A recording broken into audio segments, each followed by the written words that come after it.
Bagi kalian yang sudah menonton anime Dandadan, pasti tidak asing lagi lah ya sama nenek-nenek satu ini. Dia menjadi salah satu karakter supporting paling penting di animenya, di mana dia membantu Okarun dan Momo dalam pencarian Gintama.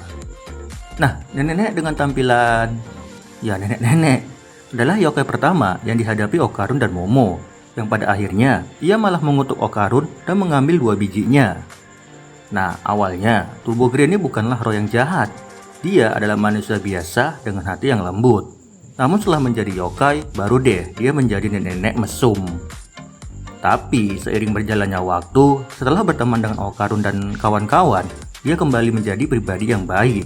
Ya, setidaknya untuk sekarang. Nah, fun fact-nya, nenek-nenek satu ini tuh emang ada kisah urban legendnya guys. Dimana dalam ceritanya, ia sering muncul di jalan raya kalau ada pengemudi yang ugal-ugalan, atau bahkan gak ada sekalipun. Ia akan memunculkan wujudnya dengan berlari dengan secepat kilat sambil menghampiri pengendara dan mengetuk-ngetuk jendela mereka, sehingga membuat orang panik dan berakhir kecelakaan.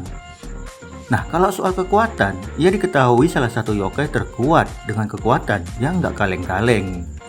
So, maka dari itu, coba deh ya kita bahas seberapa kuat sih nenek-nenek satu ini dan kekuatan apa aja yang dimilikinya.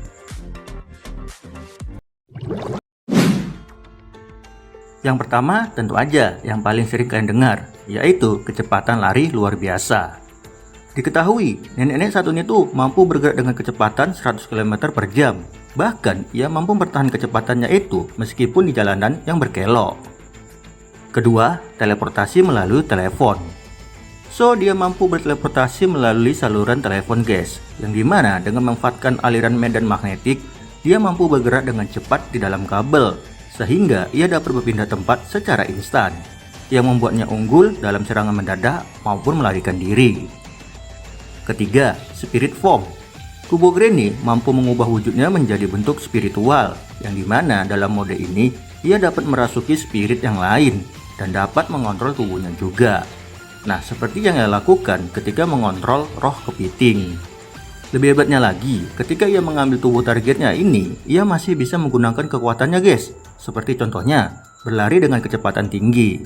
Dan juga, kemampuan kontrolnya ini bisa ia gunakan ke manusia juga. Jadi, nggak semata-mata cuma ke yokai aja.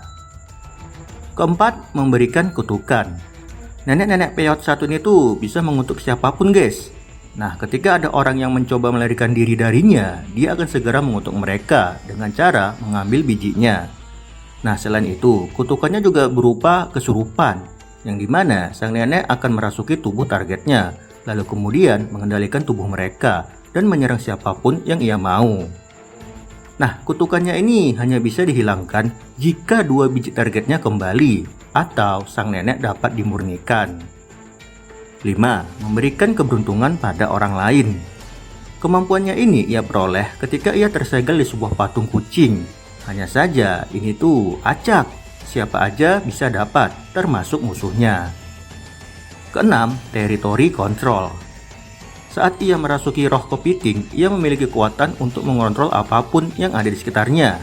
Kayak misalkan nih, mampu menciptakan tangan-tangan yang sangat banyak yang dapat menangkap dan mengurung targetnya.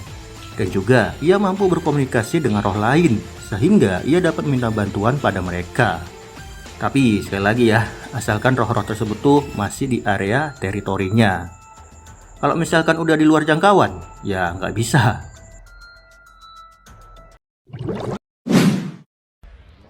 So, baiklah teman-teman, itu dia tadi kekuatan-kekuatan yang dimiliki nenek-nenek Yuuzhan Bot satu ini.